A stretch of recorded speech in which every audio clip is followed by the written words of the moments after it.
Halo semuanya, perkenalkan nama saya Sylvie Angela. Kali ini saya akan membuat video yang akan berkaitan dengan jurnalistik.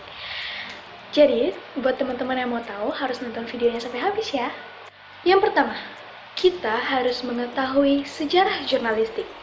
Jadi, menurut sumber yang saya baca, jurnalistik lahir di Romawi pada pemerintahan Julius Caesar dengan terdapatnya Forum Romanum atau papan tulis putih yang gunanya saat itu untuk menyampaikan pesan rakyat atau kabar atau juga informasi tentang hal-hal yang beredar pada saat itu di pusat kota.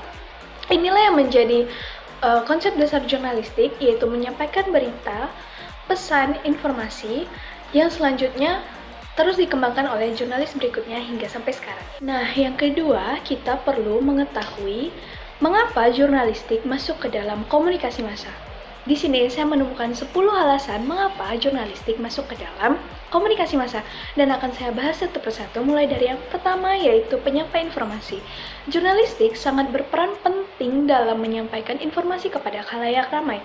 Komunikasi massa akan membutuhkan jurnalistik untuk menyampaikan informasi. Dalam hal ini, media komunikasi yang digunakan adalah koran, majalah, televisi, radio, dan juga media sosial. Dengan menggunakan media tersebut, komunikasi massa akan lebih lancar untuk disampaikan, dan juga jangkauan yang bisa dicakup oleh media-media tersebut juga akan lebih luas, bahkan bisa hingga ke seluruh dunia. Alasan yang kedua adalah pemberi hiburan. Dalam komunikasi massa, jurnalistik juga berperan penting dalam memberikan hiburan saat menyampaikan informasi.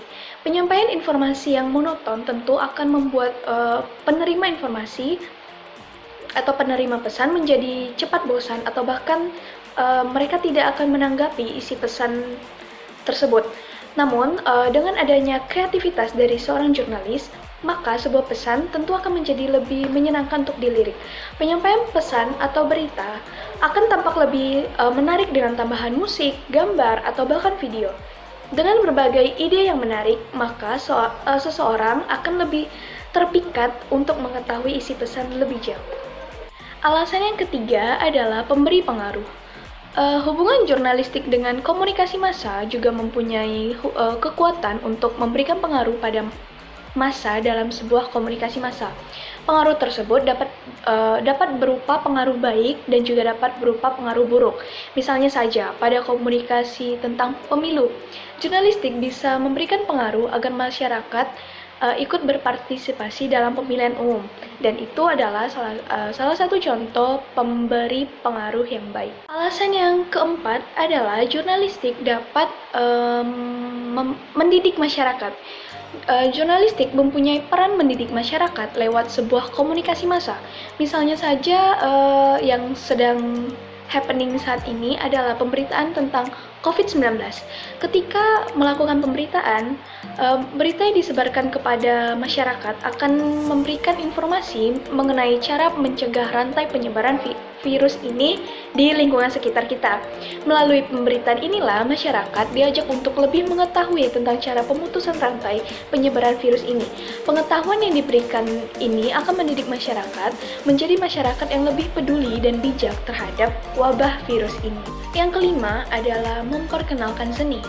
Dalam penyampaian sebuah pesan kepada khalayak ramai, jurnalistik tentunya akan memberikan sentuhan ide yang menarik di dalamnya.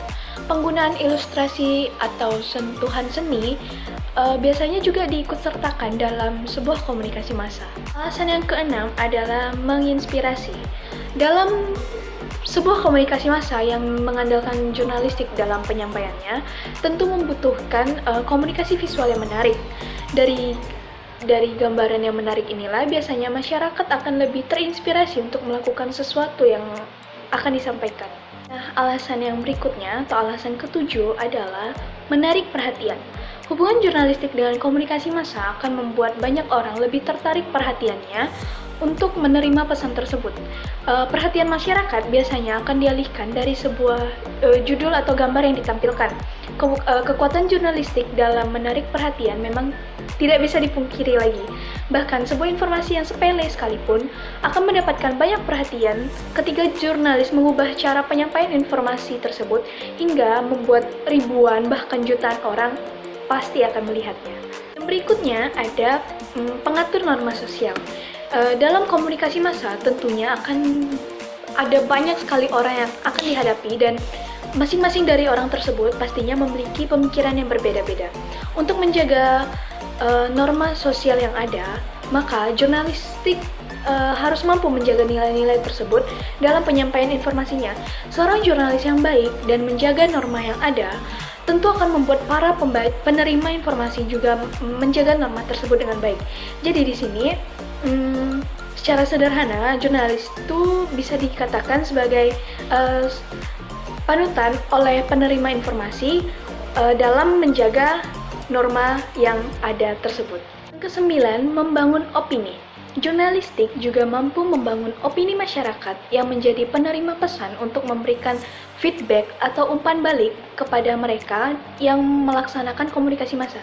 Opini yang digiring oleh jurnalistik bisa berupa opini positif ataupun opini negatif. Opini yang dihasilkan pun bisa mempengaruhi jalan hidup seseorang. Dan alasan yang terakhir, alasan ke-10 adalah sebagai jembatan. Jurnalistik adalah jembatan yang netral yang sangat cocok digunakan oleh pemerintah ketika akan menyampaikan sesuatu kepada masyarakat. Jurnalistik akan menyampaikan pesan kepada masyarakat dengan sangat baik agar masyarakat dapat menerima dan menyetujui pesan tersebut. Ini adalah pembahasan yang ketiga, kita akan berbicara tentang peran pers yang diatur dalam Undang-Undang Pers pasal 3 nomor 40. Jadi di sini dikatakan pers itu mempunyai 4 peran. Yang pertama untuk menginformasikan atau bahasa Inggrisnya to inform. Yang kedua mendidik, to educate. Yang ketiga menghibur, to entertain. Dan yang keempat sebagai pengawasan sosial atau social control, pengawasan perilaku publik dan juga penguasa. Pembahasan yang keempat atau pembahasan terakhir kita di video ini akan berbicara tentang 4 teori pers beserta negara-negara penganutnya. Kita mulai dari yang pertama, yaitu Social Responsibility Theory. Dasar pemikiran teori ini adalah kebebasan pers harus disertai tanggung jawab kepada masyarakat. Kebebasan pers juga dibatasi atas dasar moral dan etika. Pers harus bertindak dan melakukan tugasnya sesuai dengan standar hukum tertentu. Prinsipnya, kebebasan pers harus disertai dengan kewajiban-kewajiban, dan di sini pers memiliki kewajiban untuk bertanggung jawab kepada masyarakat guna melakukan tugas pokok yang dibebankan kepada komunikasi massa dalam masyarakat modern yang dewasa ini. Dan juga negara penganut teori ini adalah negara Amerika. Teori yang kedua, kita akan membahas libertarian theory. Teori ini berpandangan bahwa kebenaran bukan lagi milik penguasa. Pers memiliki kebebasan untuk membantu manusia dalam menemukan kebenaran. Pers tidak melayani kekuasaan negara dan tidak boleh dimanipulasi oleh kekuasaan negara. Pers juga tidak memerlukan kebijakan pers nasional yang menjamin adanya kebebasan pers. Sistem pers ini dipraktikkan di Inggris, kemudian menyeberang ke Amerika Serikat dan bahkan ke seluruh dunia. Yang ketiga adalah Soviet Communism Theory. Teori ini menitik beratkan pada kekuasaan tunggal. Pers sepenuhnya merupakan alat pemerintah atau partai dan bagian integral dari negara. Setiap perbuatan pers yang mendukung komunikasi dianggap sebagai perbuatan moral, akan tetapi setiap perbuatan pers yang dianggap membahayakan atau merintangi pertumbuhan komunikasi dianggap perbuatan immoral. Negara-negara penganut Soviet Communism Theory ini ada Cina, Rusia, Hongaria, Kroasia, dan juga beberapa negara lainnya. Nah, teori yang keempat atau teori terakhir ini namanya Authoritarian Theory. Lahir dari negara-negara penganut politik fasis yang menentukan pemerintah berkuasa secara mutlak. Teori ini berpandangan bahwa kebenaran hanya milik segelintir penguasa saja. Pemerintah langsung menguasai dan mengawasi kegiatan media massa. Pers digunakan untuk memberikan informasi kepada rakyat tentang apa yang dipikirkan oleh pihak penguasa, apa yang diinginkan oleh mereka, dan apa yang harus didukung oleh rakyat. Teori ini berawal di Inggris, Prancis, Spanyol, dan kemudian menyebar ke Rusia, Jerman, Jepang, dan negara-negara lain di Asia dan Amerika Latin. Nah, videonya sudah selesai teman-teman. Semoga bisa menambah pengetahuan dan juga bermanfaat bagi teman-teman semua. Terima kasih sudah menonton dan sampai jumpa di video berikutnya. Dadah!